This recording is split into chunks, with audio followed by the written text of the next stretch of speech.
чотам деп тұрып бір бір қош келдіңдер екінші сабаққа. Кім бұл сабақты ашып отыр, уже сіздер успехқа, жоғарғы нәтижеге жетуге уже сәл-ақ қалған топтасыңдар. Ойлаулар мүмкін, ағай тегін беріп жатыр, бұны бәрі қарап жатыр ғой деп. Но не так, друзья мои. Даже ашпайтындар 50%-дан көп. Ойлаңдаршы. Не деген білім беріліп жатыр да мұнда. Біреулер пайдаланып рахметін айтып жатыр, ал біреулер ну ладно. Дәл осы сәтте мен мынандай бір цитатамен бастағым келіп тұр да. Цитата дейміз ба, әлде бір картинка дейміз ба?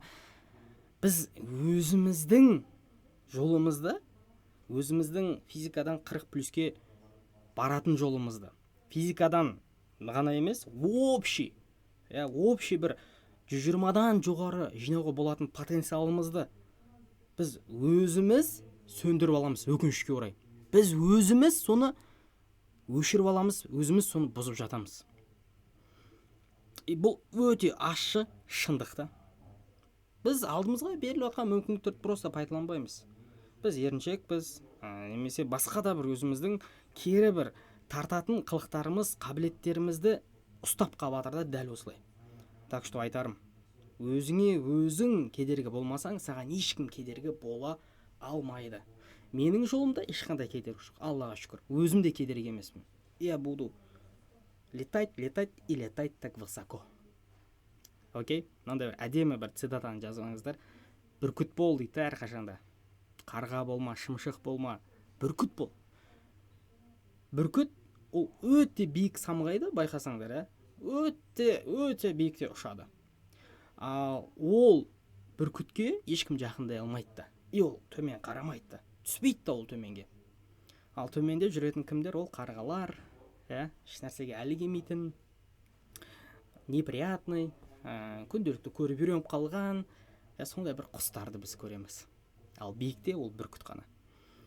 Ол қарға қанша бүркітке сөз айтса да, ол бүркітке бәрібір. Ол биікте. Ол оны тыңдамайды да. Айтады ғой, бір қарға бүркітке бүйтіп асыл болған ғой. Бүркіт оған ешнәрсе демеген, просто жоғары қарай тіке ұша берген ғой. Белгілі бір биікке жеткен кезде анау қарға күші жетпеген да, өзі құлаған. Так что дәл осы жолда біреу сен қолыңнан келмейді, тупойсың, осында шығара алмайсың ба, сен мұғалім шықпайды, сенен физик шықпайды, сен тастай сал, зачем саған деген сөздерді сырттан естісеңдер, ойланыңдар. Ол, скорее всего, негативщиктер. Жақсы? Өзің мақсатың айқын болса, өзіңе өзің кедергі болмасаң, бастысы, сен любой шыңды бағындырасың. Let's go. Бүгін супер сабақ, қыздар жігіттер. Супер. Оптиканың, геометриялық оптиканың екінші бір жартысын өтеміз. Потолок сабақ болады, андай бір удобный жерге отырып алыңдаршы, бір спокойно, бір шандай бір күшті жерге отырып алыңдаршы. Жақсы? Аток ағайларың сендермен байланыста біз әдеттегідей марафонымызды жалғастырамыз. Бұл марафонның мақсаты қиын, бүкіл мұғалім, оқушы тұрмақ мұғалімнің өзі қиналатын оптиканы сіздерге қарапайым тілмен жеткізетін аток ағайларыңыз. Let's go. Линза сфералық беттермен шектелген мөлдір дене. Жалпы линзаның в целом екі түрі бар. Ол мінекей көз алдарыңызда тұр. Бұл үлкен линзаны да көруге болады негізінде. Көзімізге тағатын линзаны айтсақ болады. Одан бөлек не? Одан бөлек очкидің құрамында болады. Бұл не? Бұл сіз өзіңіз жақындап бармай-ақ, сіз үшін алыстап тұрған затты жақындатып беретін, немесе жақындағы затты алыстатып беретін арнайы осындай мөлдір құрылғы, мөлдір дене. Ал кеттік ал. Бұның қайсысы не қызмет атқарады? Ол үшін мен осы бір беттен бастайын. Линзалар оптикалық қасиеті бойынша екіге бөлінеді. Біріншісі ол жинағыш линза. Жинағыш линзаның таңбасы, қыздар жігіттер, плюс болады. Өз айтып тұр, ол жинайды. Бұған основной ақауы ол алыстан көргіштік деп айтамыз. Ал шашыратқыш линза қолдан жер, бұл жақыннан көргіштік. Яғни шашыратқыш линза тағатын адамдар, олар жақыннан көргенді жақсы көретіндер, яғни алысты көрмейді. Ал жинағыш линза тағатын адамдар, олар алысты көргісі келеді, наоборот, жақынды көрмейді. Өте андай бір қызығы, как будто бір парадокс сияқты болып естілуі мүмкін, бірақ үйдегі ата аналарымыз бар ғой, қалың очки тағып алады, газетті былайынан оқиды, очкиді түтеп қояды деп оқиды. Очкini шешіп тастап жақын қойса, оған мутный болады, ол алыстатып оқиды, түсінесіздер ме? Или очкini тағады, ол автоматически алыстатып береді. Біздікілер әдет болып қалған ғой, очки тағады, еще алыстатады, короче, двойне.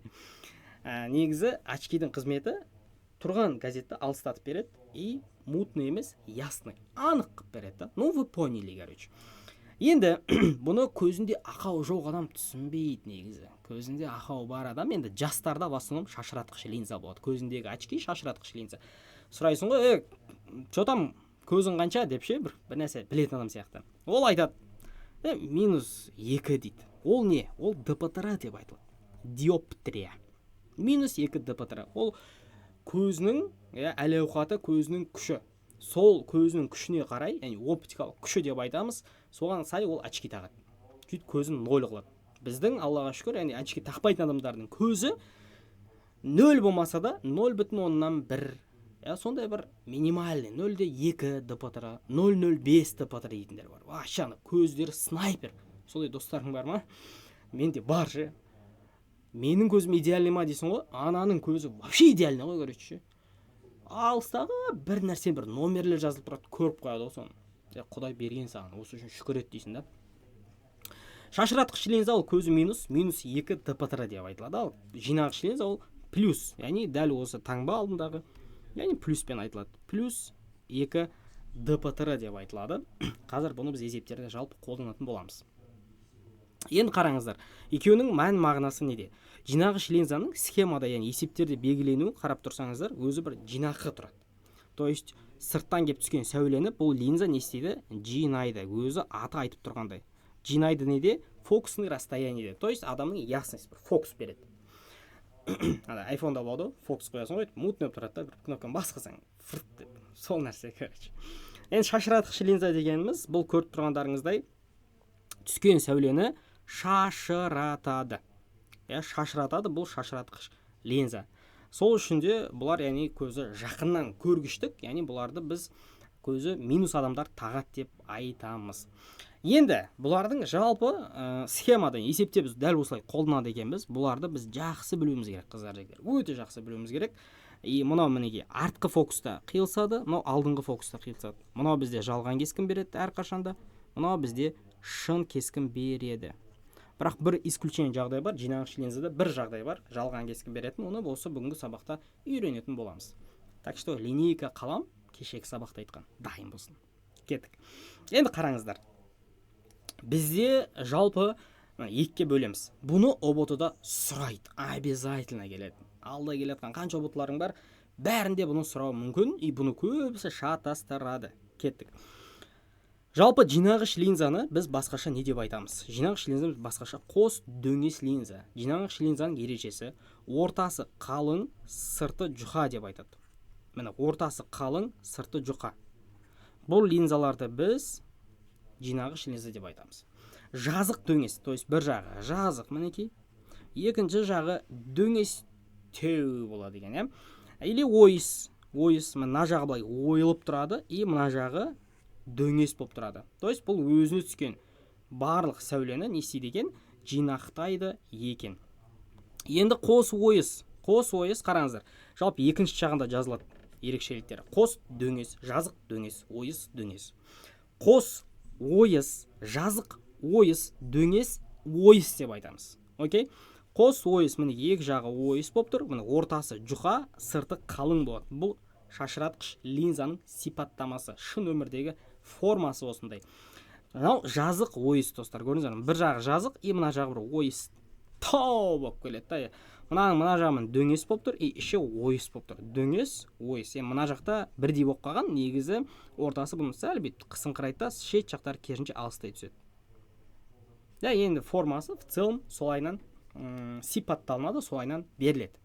Жалпы жинағыш пен шашыратқыш линзаның бір айырмашылығын жақсылап түсініп алсақ, go жазып сызып алайық, окей, міндетті түрде. Енді жалпы есептерде мына формамен келмейді. Есепте мынау формамен келеді, есепте былай келмейді, есепте мынау формамен келеді. Осы айырмашылығын біліп алайық. Келесі. Енді қараңыздар, мынау бізде адамның көзі. Мынау көздің қабықшасы, мына жақта жалпы осы дөңес линзаға ұқсас, жалпы осындай бір форма болады мына жерде. И содан не істейді екен? Содан бұл өтеді дағыны. Міне сол жерде ол қиылысады өзің бір расстояниесінде, фокусының расстояниесінде. И мына жақта не пайда болады екен? Кескін пайда болады екен. Мысалға, біздің өмірде көріп атқан дүниеміз ол мына жақта тұр. Оны біз нәрсе деп айтамыз. Немесе дене деп айтады. Шын дене деп жазып қойық. Ал мынау бізде бұл кескін деп айтылады, қыздар, жігіттер. Бұл кескін. Бұл кескін немесе жорамал кескін деп айтамыз. Енді қараңыздар, шын кескін дегенде болады, жорамал кескін деген болады. Ол екен тоже айырмашылығын жақсылап түсіндіріп беремін. Одан бөлек бұны экран деп айтуға да болады. Кейбір есептерде экран деп айтады. Кескін, экран, былайша айтқан кезде екеуі бір мағынадағы сөздер. Енді қараңыздар, бұл жерден біз не байқаймыз? Бұл жерден біз мына бір дүниені жақсы байқаймыз. Мынау оригинал зат. Біз оригинал затты түзу қып көреміз ғой. В жизни бүкіл түзу бәрі түзу, адамдар түзу тұрады. Ал на самом деле біздің миымыз, біздің көзіміз оны қалай қабылдайды деген, біздің көзіміз ол теріс тұр деп қабылдайды екен. Ручка мысалы былай болса, біздің миымыз оны көздегі өзіміздің жекеменшік қабықшамыз соны бүйтіп айналдырып, тура мына жерде торлама деген зат болады. Сол торламада тура осылай көрсетіп береді екен. Торлама. Түсінікті ма? И осы жерде ұботта сұрақ келеді. Осы көз торламасындағы кескіннің 3 характеристикасын айтып береді саған. Кеттік ал. Бұл обязательно шын, яғни бұл кәдімгі тұрған сырттағы дене.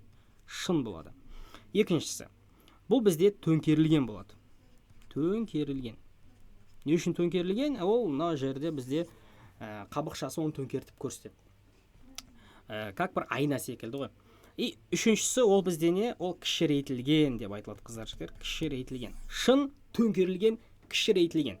Жаттап алайық. Көз қабықшасында немесе көз торламасында пайда болған кескіннің негізгі 3 артықшылығы десе, тура осы 3 характеристиканы айтамыз. Жазып алатын жер. Скорее всего, бұл саған келді осыған дейін. Скорее всего, сен одан қадалдың. Енді қадалма, родной. Бұған дейін қадалдың, ол кешірімді. Но енді қадалсаң, мен кешірмеймін. Кеттік. Қазір жалпы кескін алу бойынша ұзақ тема болады бүгін, так что нормально. Ал кеттік ал. Жалпы бізде мында сау көзбен ақау бар көздерде түзеген түрлерді байқаймыз. Қараңыздар. Мынау бізде көзі жақсы көретін адамның көзі.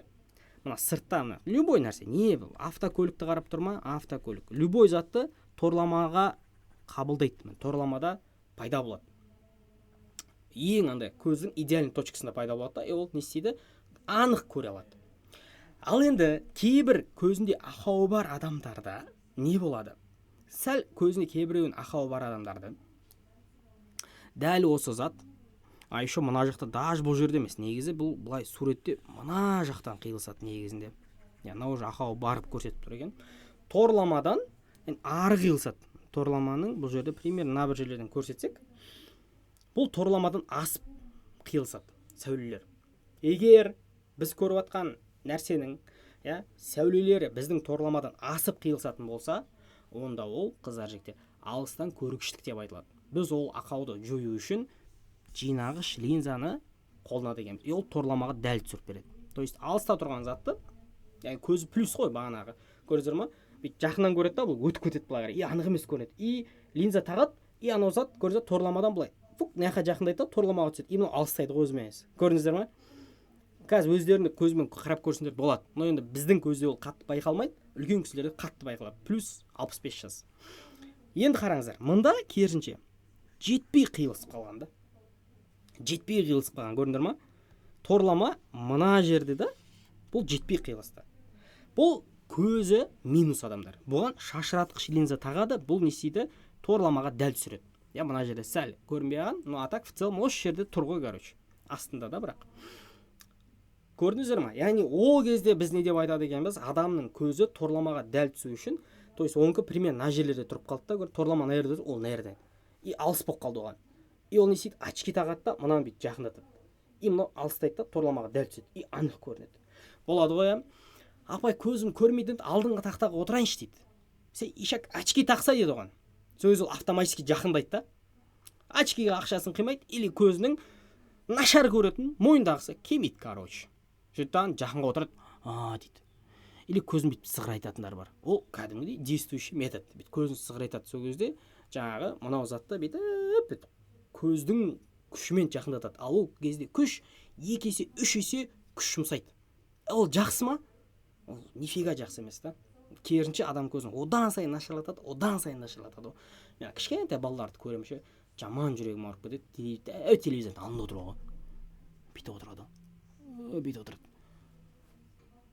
Ананың ата-анасы қайда қарап отыр дейсің ғой. Ата-анасы қайда қарап отыр? Айналайын, апарсай логопедке десең, ұмытып қалдым көз не деп айтады. Кеттік ал. Енді жалпы есепте келетін жағдаяттарға тоқталайық, Давайте. Мынау бағанағы линзамыз. Мынау бізде линзамыз. Көріп тұрғандарында жинағыш линза. Жалпы ұбт-да келетін основной түрі ол жинағыш линза, достар. Окей? Бұл жинағыш линза. Көріп тұрғандарда фокусный расстояние стабильно. Обязательно дәптерге сызып қойыңдар қазір. Мына екеуінің расстояниесі бірдей болады. Арасын 4 клетка қылсаң, мына арасын 4 клетка қыласың. 2F понятно ғой, мынау 4 клетка болса, мынау 8 клетка болады. Мына 8 клетка болады, мынау общий, да? Понятно. Енді қарайық. Бұл жерде бізде кескін тұр. Мұнда кескін тұр. Мұнда бізде нәрсе тұр. Дене тұр. Шын дене. Бұл денені мен 2F-тан ары орналастыратын болсам, 2F, двойной фокусын ар жағын орналастыратын болсам, то тогда оның дистанциясын біз D деп белгілейміз, және де линзадан соған дейінгі расстояниені айтамыз D деп. Мінекей, мұнан бәрі D деп айтылады. Получится D 2F-тан ары жатыр деген сөз. Ал оның кескіні F деген расстояние. Бұны жаттап алуымыз керек, қыздар, жігіттер. Есепте айтады. Линзадан кескінге дейінгі ара қашықтық 5 метр. То есть сен білу көрсің, ол кішкентай F тең 5. Линзадан нәрсеге дейінгі расстояние 20 метр дейді. Сен білу керексің, что ол D, кішкентай D тең 20. Получится, үлкен F бар, ол фокустық расстояние. Жазып қойыңдар, фокустық қашықтық. Фокусы. И плюс D деген зат бар, ол бізде оптикалық күш деп айтылады. Оптикалық күш. Мінекей. Бағанағы диоптрия бұл, Бұның өзінің жалпы индивидуальный формасы бар. D тең 1 бөлінген F деп айтылады. Мінекей. Тоже плюс-минус, жинағыш болса плюс, шашыратқыш болса алда обязательно минус қойылады. И мұнаның да тоже алдын ол әсер етеді. По-любому. Получается, бізде формула оптикалық күш бойынша дәл осы реттілікпен формамен келеді екен. Мысалға, мен саусағым бүйтіп қоям. Саусағыма фокус ала алам ба, мен фокус ала алам. Саусағым ғана анық көрініп тұр, қалған жақтар мутный болып тұр. Бұл екен арасы қанша сантиметр? Бұл екен 20 сантиметр. F тең 20 сантиметр. Бұны обязательно алдырамыз, 0,2 метр болады. Сола диоптрия салатын болсам, 1 бөлу F қой. То есть 1 бөлу 0,2 деген сөз. Тең бұл қанша болады? Бұл бізде 1,02-ке бөлсек 5 болатын сияқты, 5 тпт болады. Минус 5 тпт деген сөз. Минус 5 тпт.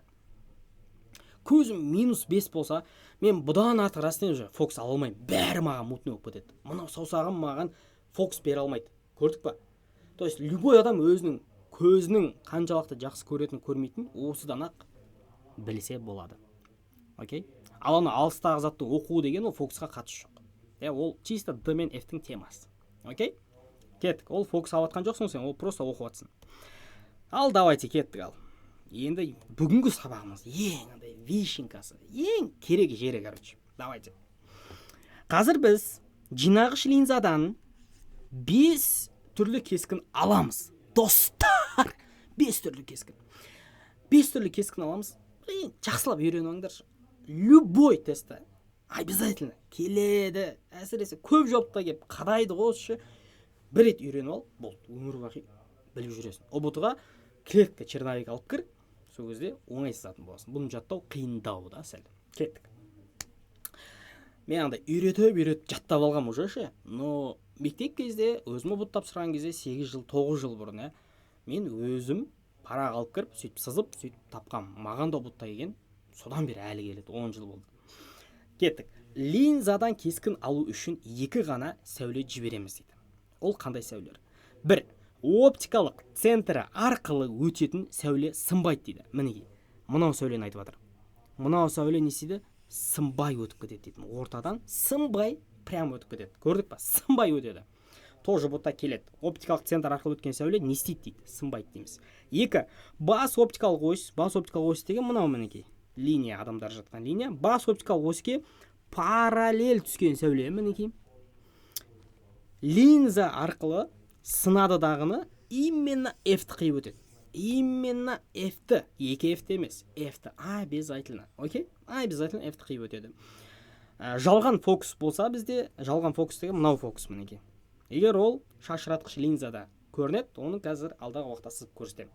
Но пока что бізде мына F арқылы өтеді жинағыш линза үшін. По крайней мере. Ал кеттік, сызып көрейік. Бірінші жағдай, давайте, әдеттегідей 2F-тен ары жатқан ситуация. Бұны не деп айтады? Бұны тестта былай айтады. D үлкен 2F-тен жағдайындағы 3 характеристиканы тап деп айтпауы мүмкін, бірақ бүйтіп сәл ауыстырып беруі мүмкін. Екі еселенген фокустан тысқары жатқан дененің кескіні қандай болады дейді. Көрдің ба? Сен уже 2F-тен ары денені орналастырасың, сәуле жібересің, линзадан сындырасын да F-тен қиып өтесің. Ортасы мынадан сынбай өтеді. Мына ортасы сынбай өтеді. Сөйтіп не істейді? Мына жерде қиылады екеуі. Қиылысады мына жерде. Мінекей. Қиылысқан жерінен не істейсің? Сен екеуін салыстырасың енді. Екеуін салыстырған кезде біз не байқадық? Екеуін салыстырған кезде көрініп тұр уже, кішірейтілген. Сама собой ол кішірейтілген. Сразу көруге болады, байқап тұр, кішірейтілген. Размері, мынаның размері, бұл бізде үлкен ашпен белгіленеді. Дененікі. Нәрсе, кескіндікі кішкентай ашпен белгіленеді. Окей? Расстояниесі біз жаңа айттық, F дедік. Получается, мынандай формула бар. F-тің ашқа қатынасы тең болады. И мына екеуінің расстояниясы ол бізде D ғой. D-ның үлкен ашқа қатынасы деген формула бар, если что. Бұл нені білдіреді, қыздар, жігіттер? Мынау расстояние кішірейген сайын, мынау да кішірейеді деген сөз. Жақындаған сайын кескін кішірейе берді. Ары кеткен сайын, расстояние үлкейген сайын. Мына F үлкейген сайын, онда мынау да үлкейеді деген сөз. Ал кеттік ал. Төңкерілген болады деген. Шын болады. Не үшін шын? Бұл шынның жәнде жалған деген болмаған. Жалған кескін бағын айтқан. Шын кескін, жалған кескін болады. Шын кескін дегеніміз, мына линзаның оң жақ бетінде пайда болады. Оң жақ бетінде қиылысады да, осы жерде пайда болады, короче. Түсінікті? Егер мына бетте қиылыспаса, мынау жақ бетте, сол жақ бетте қиылысса, ол жалған кескін болады. Оны қазір көресіздер. Пока бізде шын кескін. Енді кішірейтілген ол понятно. Төңкерілген, кішірейтілген, шын. Жалпы шын болса, всегда төңкерілген деген бір қағида да бар. Осы именно жинағыш линзаларда. Кеттік келесі. Дәл осы жерде осындай формуланы жазып қоюға болады. Мінекей. Бұл как раз таки осы жинағыш линзаның формуласы. 2F-тан алыс болса, F-тің алды плюс болады, и 2F-тің де алды плюс. Мынау бізде D. Бұл форманы біз жатқа білуіміз керек. Жалпы оптикада формула көп емес, достар. Қанша 3-ақ формула айттым ба? Осы 3 формулаға неше түрлі C-дің элементтері келеді. Просто осы 3 формуланы дұрыс қолдана алу керек. Шын кескін дей ма, мынаның алды плюс болады. Окей? Жинағыш линза бола ма, мынаның алды плюс болады. Жақсы? Жинағыш линза ма, мынаның алды плюс болады. Шашыратқыш линза ма, алды минус болады. Окей? Но пока бізде мынау жағдайда жинағыш линза. Кеттік келесі. Келесі жағдай, мен 2F-ке қоям, мінекей. Екінші жағдай D тең 2F. Айтады, екі еселенген фокустың үстінде немесе айтады, екі еселенген фокустың расстояниесінде жатыр дейді. Көрдік па? Енді бұл ситуацияны біз қалай салыстырамыз? Егер бұл өте қызық жағдай, егер нәрсе 2F-тің үстінде тұрса, одан пайда болған кескін, мынау кескін, тура 2f-тің үстінен пайда болады екен. Значит, не деген сөз? Значит, d тең f деген сөз. Значит, не деген сөз? Значит, h тең h деген сөз. Получается, өзгермеген немесе бірдей деген өлшемді айтамыз. Үлкейтілген, кішірейтілген деген болды ғой бұның аналогтары. Бұл жерде өзгермеген болады. Төңкерілген шын. Самаса ғой. Не үшін шын? Себебі мына жақта қиылысты. Не үшін төңкерілген? Оң жақта қиылысты, ол обязательно төңкеріледі. Үшінші жағдай. Формуласы тоже ешқандай айырмашылығы жоқ. Жинағыш линза плюс, шын кескін болды, оң жақта пайда болды, арасы плюс. И все. Изи, кеттік. Келесі жағдай тоже андай қатты бір проблема жоқ жағдай. Не байқаймыз бұл жерден? Дене 2f, df арасында жатыр. 2 еселенген фокустан кіші, ал фокус аралығынан үлкен, ортада жатыр. Сәуле вырқ жібересін, сол кезде f-ті қиып өтеді, и мына қиылса деген. Мінеки. Енді бұл жерден нагло көрініп тұр, кескін үлкейтілген. Төңкерілген шын деген енді уже по умолчанию уже 3 жағдайда қатарынан кетті, и формуласында да вообще айырмашылық жоқ. Вот формула как она есть берілген. Есепте d беріледі, f беріледі, үлкен f тап дейді. Жалпы осы форманы мен көбінесе бүйтіп жазасаңдар деп айтамын оқушыларға. Үлкен f тең d көбейтілген f астында d қосылған f деп. Егер есеп жинағыш линза болса, көзің жетіп тұрса, осы форманы қолдана саған намного легче болады. Чем ортақ бөлім беріп, мау ұзақ әңгіме. Мына жерде уже ортақ бөлім беріліп, уже дайындалып қойған ситуация. Так, мына бізде кішкентай f, кеттік ал. Өте қызық жағдай, 4-ші жағдай. Кстати, пауза қойып, өздерің сызып отырыңдар. Пауза қойыңдар, сызып отырыңдар. Жақсы, мен сызып дайындап беріп қойғам уже. Мен сәл тезірек өтуім мүмкін, бірақ сендерге айтарым, қыздар, жігіттер, өздерің сызыңдар. Пауза қойып, сызып көріңдер. Реально, тура мен айтқандай кескін пайда болу керек. Қате пайда болып қалуы мүмкін. Значит, сен клетка дұрыс санамадың.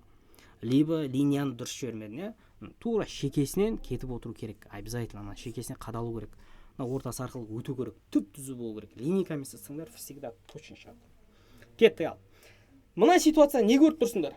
Қараңдаршы, екі сәуле как обычно кетті, бірақ қиылыспады. Мына жақта екінші ақтөк ағай жоқ, короче. Значит, не болады, достар? Значит, кескін болмайды. Бұл ұбытта көп сұралады кәдімгідей. Фокус аралығының дәл үстінде нәрсе қойылса, оның кескіні болмайды. И все болды. Опа, кеттік. 5-ші жағдай, және де ең бір ерекше жағдайлардың бірі, жинағыш линзада жалған кескін пайда болады екен. Ол қай кезде? Егер есепте бүйтіп айтады. Көбінесе есепте жалған кескін деп айтады. Жалған кескіннен бөлек жорамал кескін деп айтады. Вот, жорамал кескін деген как раз таки осы жерде пайда болады, достар. И сен ол кезде формулада плюсті қолданып кетсең, есебің 100% қате болады. И ол жауап тұрады обязательно. Жақсы? Кеттік ал.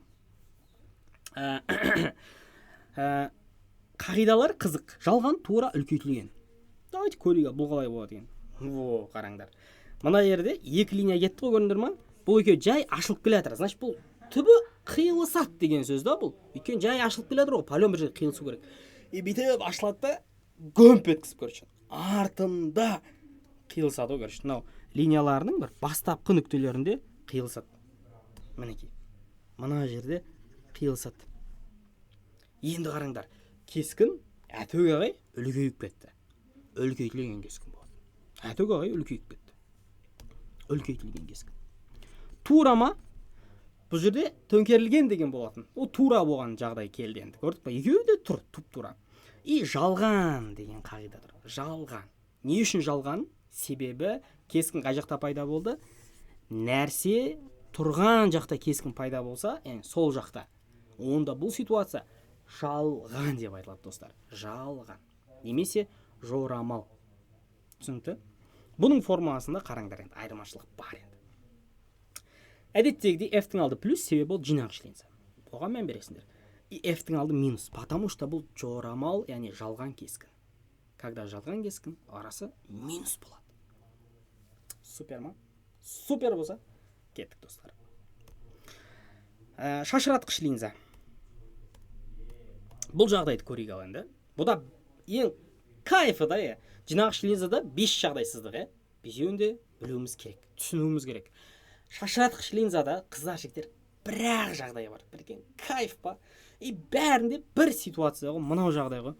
Сен мынаны дәптерге для интерес өздеріңе үшін F-тің үстіне қойып көріңдерші. Осы жерде көп оқыш тубит етеді. Шашыратқыш линзада дейді, денені фокустың үстіне қойды дейді. Осы жерде бәрі кескін болмайды дейді, белгілейді, короче. Кескін болмайды. Yes деп шығады да, оботтан шығып қалады физика 7 балл.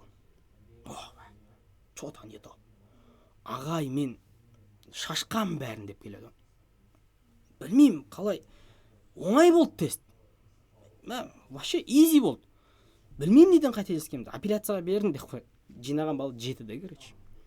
Шапалақпен туыңды қыздырып тұрасың да. Деп қой.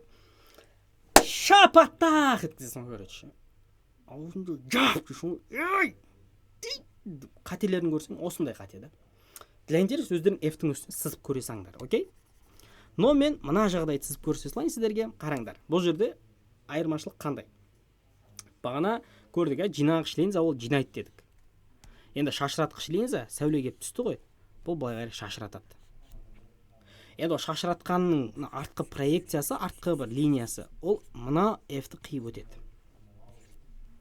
Уже бұл жалған кескін екендігін түсіндіріп тұр. Ал ортасы ол әдеттегі ортасы арқылы өтеді. Мына жерде қиылысты көрдіңдер ма? Мына жақта қиылысшы еді ғой. Мына жерде қиылысты. Тура төңкерілген жоқ ол. Кішірейтілген. Кішірейді, көп кішкентай болып қалды. Жалған тура кішірейтілген. Болды. Сен мынау Атөк ағайыңның нәрсе ғой бұл. Бұны қай жерге қойсаң да тура осы жағдай пайда болады. Тура осы жағдай, достар. Супер ма? Сызып көріңдер. Бұның формуласы енді понятно идеалы. F-тің алды минус, не үшін? Себебі бұл шашыратқыш линза. Кішкентай F-тің алды да минус, не үшін? Себебі бізде кескін жалған. Шашыратқыш линзада всегда жалған кескін пайда болады. Жақсы. Кеттік. Әдеттегідей сабақ соңында практикалық заданиелер. Жалпы бүгінгі сабақта сіздерге мен линзаның бүкіл жағдаяттарын айтып шықтым. 30 минуттың ішінде. Бұған дейін проблема болған линза, енді сіздерде проблема болмауы керек. Енді проблема болды дейсіңдер, жаңағы ыстық шапалақ. Жинағыш линзаның алдына денені бас оптикалық оське, линияның бойына, бас фокус пен линзаның арасына қоятын болсақ кескін дейді. Бас фокус пен линзаның арасына дейді. Көріңдер, бас фокустың үстіне деп тұрған жоқ, бас фокус пен линзаның ортасына қойып тұр дейді. Ол кезде қандай жағдай болады? Кескін болмайды емес, себебі бас фокустың үстінде тұр демеген. Үлкейтілген дұрыс, шын дейді, уже қате. Шын болмайды, өйткені фокус пен линзаның арасында білесіздер, артынан пайда болады ғой. Значит, үлкейтілген жалған тура деген қағидаларды жазып шығады екенбіз. Осындай сұрақтар ғой, блин, easy достар. Көп жауаптықта келеді, әсіресе бөлек-бөлек тың деп табасын 2 балл в копилке. Кайф. Келесі, жинағыш линзаның фокус аралығы 0,2 дейді. Нәрседен линзаға дейінгі қашықтық, д бізде, линзадан кескінге дейінгі қашықтық тап деп тұр. Easy. Ешқандай нюанс жоқ. Бұл жерде мен оригинал формуласын салғанды жөн көріп тұрғандаймын. 1/0,2 тең 1/0,4 плюс 1 бөлінген f. Бөлес санда болады. 1/0,2 бөлсең 5, 1/0,4 бөлсең 2,5 плюс 1 бөлінген f дейді. Былай қарай өтеді, 2,5 болады, тең 1 бөлінген f. F тең болады 1 бөлінген 2,5 тең 0,4. Ну, прикольно. А жауап шығасылады екен. 40 сантиметр немесе 0,4 метр.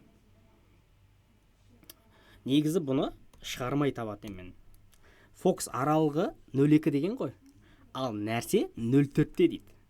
То есть D тең 2F деген жағдай орын алады. Ал D тең 2F деген жағдайды мен айттым жаңа. D тең 2F деген жағдайда жинағыш линзада өте қызық жағдай болады дедік.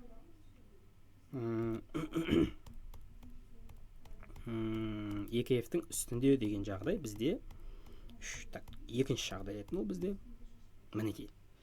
D тең 2F болған кезде мынау да 2f-те пайда болады дегенбіз. То есть кескін де 2f-те пайда болады. Енді бізде 2f қанша? 0,4. Значит, жауаптан 0,4 болады деген сөз. Easy ғой, короче, достар. Смело ғой. Ауызша табуға болады.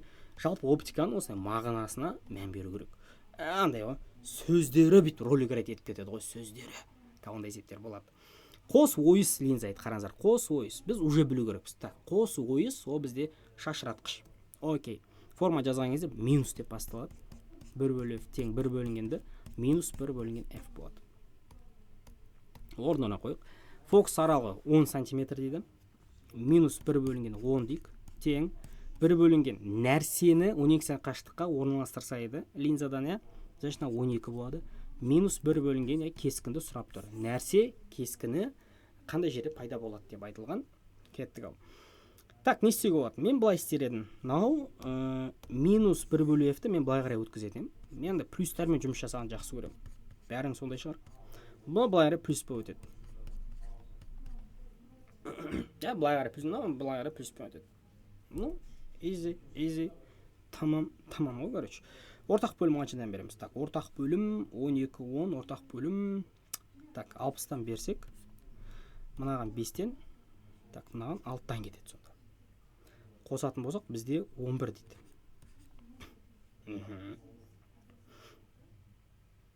Так. Мынау жағдай бізде жота сәл тупит етіп қалды. Не үшін? Так, қос ойыс линзаның фокус аралығы 10, нәрсені 12 см қашықтыққа орналастырса, нәрсе кескіні линзадан орналасу қашықтығы f-ті сұрап тұр бізден, не? Бәрі разумный, бәрі орынды. Фок былай қарай өткіздік, плюспен кетті. Былай қарай өтеді, тоже плюспен кетеді. Так, мына жерде енді сәл қате кетіп қалған екен, Так, f тең 60 бөлінген 11 дей салайық енді. Шамамен 6 сантиметр деген. Енді жобамен осындай негізі мән шығу керек, я? Чуть ашық кетіп қалғаны бар екен енді. Окей? Мән бермейміз. Дальше жалғастырамыз. Келесі. Нақты кішкене сан мәндері ауысып кеткен ба, жалпы енді сондай. Негізінен идеология бойынша арасын минусқа келтіру керек болған ғой, сол кезде 60 шығады да. Өздерін былай құрастырып алсаңдар болады ары қарай. Но, скорее всего, 12 емес, нәрді басқа сан берілуде мүмкін. Окей, кеттік. Жинағыш линзаның фокус аралығы 30 дейді. Нәрсе линзадан 10 см қашықта тұр. Нәрсенің биіктігі 5 см. Алынған кескінің биіктігі қандай? Окей, мен жаңа форма айтқан болатым, кішкентай h бөлінген үлкен h немесе тең болады f бөлу d-ға. Наоборотта жазуға болады, разница жоқ. Енді қараңыздар. Осы формулаға маған салу керек. Биіктік дейма, уже саған сразу осы формула ойыңа түсу керек. Енді сен мына жерде мына затты табу үшін саған мінеке қараңыздар. Не керек саған? Мұндағы біраз дүние саған керек болады. Қараңыздар, бұл жерде кішкентай f бізде біріншіден жоқ. Бұны табу үшін мына екеуін беріп қойғанда. Жинағыш линза деген кеттік ал. 1 бөлу f тең 1 бөлінген d плюс 1 бөлінген f дейміз. Так, 1 бөлінген 30 тең болады 1 бөлінген 10 плюс 1 бөлінген f болады. Фук былай қарай өткіз жере салайын, мен 1 бөлінген 30 минус 1 бөлу 10 деп, тең 1 бөлу f болады. Ортақ бөлім 30-дан береміз. Мынаған 1-ден, мынаған 2, так, мынаған 3-тен кете ма? Так. 1 минус 3 бізде бұл. Так. Ортақ бөлім 30-дан 3-тен береміз. 1-ден минус 2. Так, но бізде 15 сантиметр алды минус болып қалды. Не үшін? Жинағыш линзаның бас фокусы 30, нәрсе, қараңыздар, Вот осындай моменттерде асығыс болып қалсаң шатастырады. Қараңыздар. Фокус аралығы үлкен болып тұр надан. Бұл қай жағда тұр жет? Мына жер минус болады. Көрдіңіздер ма? Бұл жер минус болады бізде. Мына жер минус болады. Мына жер минус, сол кезде плюс пенен, мыналар минус плюс болып кетеді. Идеально. То есть сен жағдаяттың бәрін білу керексің. Фокус аралығынан кіші болып тұр. Значит, мынау бізде жорамал кескін ғой. Сол үшін минус. Ключевой моменттің бәрін білу керек. Так, тең. Сонда 15 болады. Үлкен h бізде ол 5. И d бізде ол 10. Тең болады. 7-де 5 сантиметр. 7-де 5 сантиметр. 7-де 5 оның минус 2 метр. Деген варианттар таңдай саламыз. Супер жағдай. Осындай жағдайдағы есептерді көп шығару керек қой бізге. Келесі. Дене жинағыш линзадан 25 сантиметр қашықтықта орналасқан. Дене жинағыш линзадан 25 сантиметр қашықтықта орналасқан. Д. Кескін нақты және линзаның сызықтық ұлғайтылуы 4-ке тең болса дейді. Линзаның оптикалық күшін сұрап тұр бізден. Кеттік. Формула бізде былай, 1 бөлінген f тең 1 бөлінген d плюс 1 бөлінген f. Мен жаңа айттым, что 1 бөлу f деген ол бізге d-ны береді. 1 бөлу d плюс 1 бөлу f деп жазамыз. Тең 1 бөлінген d бізде ол 25, уже берілген. Оны мен 0,25 деп жазуым керек. Плюс 1 бөлінген, енді айтқан, линзаның сызықтық ұлғайтылуы 4-ке тең деген сөз былай жазылады. Бағанағы h бөлу үлкен h деген бар ғой, немесе f бөлінген d деген. Міне осы нәрсе бізге сызықтық ұлғайтылу, яғни r-ді береді. R ол как раз 4-ке тең. Значит, қараңыздар, мынау бізде тең болады, 4 и d. То есть 4-ке тең болса, значит сызықтық ұлғайтылу, яғни кескін 4 есе ұлғайды деген ключевой момент қолданамыз. Окей? Кескін 4 есе ұлғайды денеге қарағанда. Значит 25 емес, ол уже 100-де пайда болды деген сөз. 100 деген ол бізде 1 метр, тең 1,0 4 и наяқта 1 равно 5 d птр деген сөз. Мінекей. Б жауабында пайда боласың. Супер жағдай. То есть сызықты ұлғайтылу деп келсе, значит ол екі шаманың қатынастары, екеуінің расстояниелерінің бір-біріне пропорциясы деген сөз. Кеттік. Келесі. Дене жинағыш линзадан 9 сантиметр қашықтықта орналасқан кезде линза 4 есе ұлғайған жорамал кескін береді. Мінекей. 4 есе ұлғайған нақты кескін алу үшін дене мен линза ара қашықтық. Өте қызық есеп, С-дан келесеп қарайық. Дене жинағыш линзадан 9 сантиметр қашықта орналасқан кезде линза 4 есе ұлғайған жорамал кескін береді дейді. 4 есе ұлғайған, яғни кескін, бізде надан 4 есе үлкен деген сөз ғой. Получится 36 деген сөз. Кескін береді.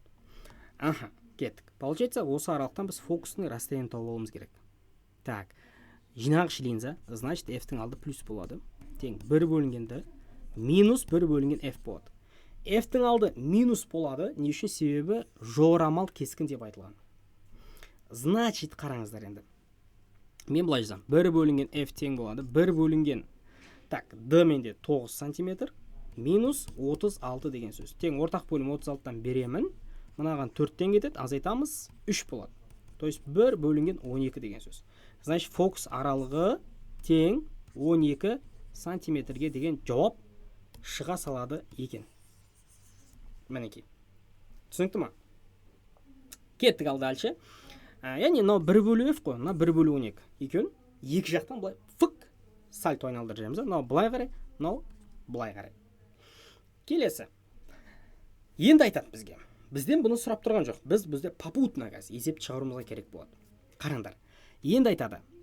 Значит, бұл, получается, f12 ғой, көріңіздер ма? F кіші d деген. Так, f үлкен d деген жағдай болып тұр ғой бізде. Түсінікті? То есть, d бізде f пен линзаның ортасында орналасқан деген сөз.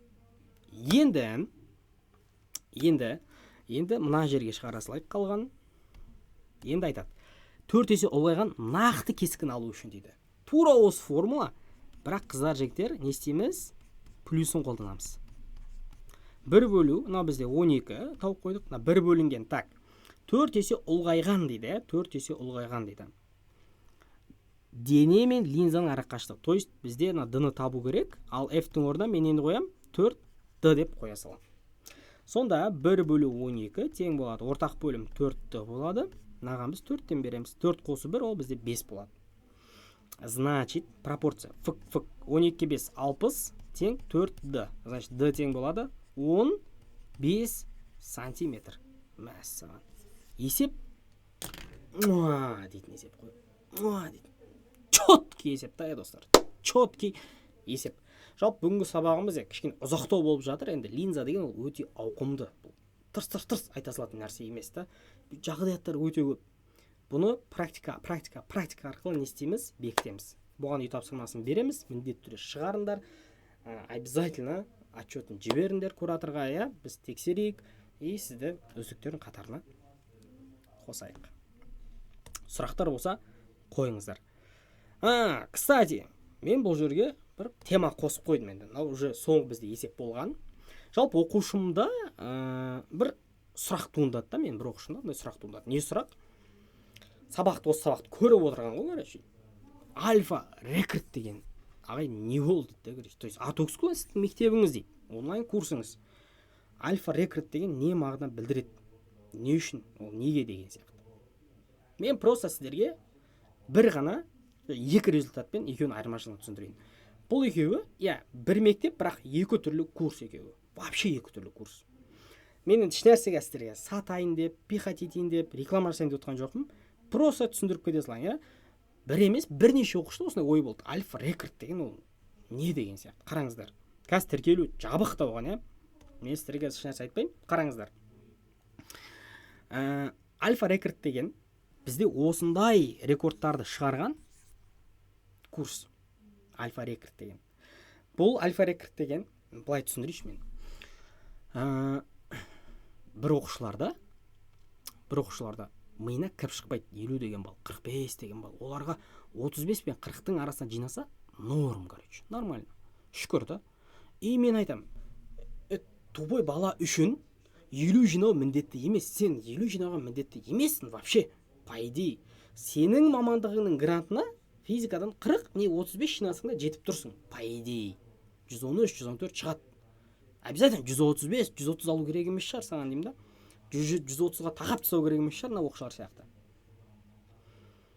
Ал енді кейбір оқушылар болады. Избранный, ондай оқушылар өте аз. Мысалы, біздің А-токс скулда 400 бала бар. Альфа рекордта 40 бала бар. То есть, соотношение сондай да. Альфа рекордтың негізгі мақсаты, просто бір-ақ сөзбен айтайын, 50-50 соған жақын сандарды шығару. Алла қаласа, былтыр біз біреу шығардық. Кейбір эксперттер бар, біреу де шығарған жоқ. Но биыл біз рекорд қоямыз деп отырық. Нағызы ботта 50-50-дің 10-ын шығарамыз деген бір мақсатымыз бар. Ол үшін біз осы альфа рекордты бөлек дайындаймыз да. Просто кейбір оқушылардың қиын есептермен бір мазасын алғым келмейді, шыны керек. Өйткені оның балына 35-40 деген балына қиын бір космос есептер шығарудың қажеті жоқ та. Ал А-токс скул енді бізде обычно осындай прогресстер жасайтын курс қой енді. Былай вызырх еткізіп, екі есе секірт жеретін курс қой. Енді екі есе секірт, конечно, 35 жинап жүрсе, 70 жинап қызамайсың ғой, оған А-токс альфа рекордты тығып жересің. Ал ол 15 жинаса, 35 қыл жересің. 20 жинаса 40 қып жересің. 11 жинаса 36 қып жересің. Сондай да, короче. А-токс скулдың мақсаты осы. А-токс скулдың мақсаты баланы бірінші махаббатын ашу, альфа рекордта уже ашылып қойған махаббаттары. Ой, жетпей жатыр дейтін оқушылар ғой. Ал А-токс скулда махаббат әлі ашылмаған, енді біз махаббатын ашып, әдемілеп, физиканы күшті қылып жеткізіп, әдемі вообще бүйтіп. Миына жай қоя бересің. Алдап, басын миын ашып аласың да, қоя бересің. Науский болып кетеді. Вы поняли, да, короче, что я хотел сказать. Сондай, короче. Если что, білмеймін, сіздің деңгейіңіз альфа рекорд болса, осы наурызда бізде альфа рекордтан екі оқушымыз соның дисциплинасына шыдай алмай шығып кетті уже. Екі оқушы аламыз. А-токс скулға пока прием қабылдау жоқ, бірақ предварительно тізімге іліге аласыз. Осы наурызда ашылады бұйырса. Не артықшылық берсем екен. Давайте, төменге мен ссылка Google форма қалдырам. Толтырыңыздар. Ішінде бірнеше сұрақтары бар. Мен сол сұрақтары қарайын. Альфа рекордқа кіру үшін қыздар жігіттер дәлел керек болады. Сіздің деңгейіңіздің дәлелі керек, өте маңызды. Давайте битик. қазір осы сабақты қарап отырып, Google формасында толтырған балаларға мен былтыр бізде 140 сәйкестендіру деген курс болған. Былтыр нағыз ұбытта келген 140 штук сәйкестендіру талдап тастаған дайын курс бар. Давайте, бүгін толтырған оқушыларға мен сол курстарды тегін беретін болам. Біз оларға байланысқа шығамыз. Платформаға доступ ашылғаннан кейін оларда сразу 140 сәйкестендіру деген курс бірге ашылатын болады. Меніңше күшті бір жақсы бір бонус. Атокскулға қосылам десеңіз, сол жерде Атокскулды таңдаңыз, Альфа Рекордты басыңыз, сол жерде кішкене дәлел керек болады, балыңызды жазасыз. Жалпы солай, қыздар, жігіттер. Жалпы солай. Мына Дастан деген роднойымыз, қыздар қараңыз, мартта осылай нәтиже көрсеткен ғой. И нағыз ұбытта 2 айдың шаруасы ғой. 2 айда салам алейкум ғой. 2 ай 10 күн ғой. Чотан ба? 2 ай 15 күн. 2 ай 2 апта. И бұндай кейстар миллион. Телеграмға кірсеңдер, толып тұр, бәрі прозрачно. Отзывымен бәрі тұр. Нажеттің де отзывы тұр сол жерде. Общий жинаған балл 108. И қазір өте жақсы мамандықта, өзінің қалауындағы, армандағы мамандықта грантта оқып отыр. 92 жетпеуші еді оған. Мынау балл жетті. Математикасы сол қалпы қалған ғой. Прикольно, короче. Жалпы осылай, қыздар, жігіттер, барлықтарыңызға осы сабақтың соңына дейін жеткендеріңізге алғыс айтамын. Осы сабақтардың арқасында сіздер өте жақсы прогресс көрсете аласыздар. До конца барыңыздар. Алла қаласа, бұл марафонымыздың 2-ші күні. Келесі 3-ші сабағымызда ол уже эфир болады. Кездескенше. Всем рахмет. Отзывтарыңды әдеттегідей жекемде осы сабақтың сілтемесіне комментарийында күтетін боламын.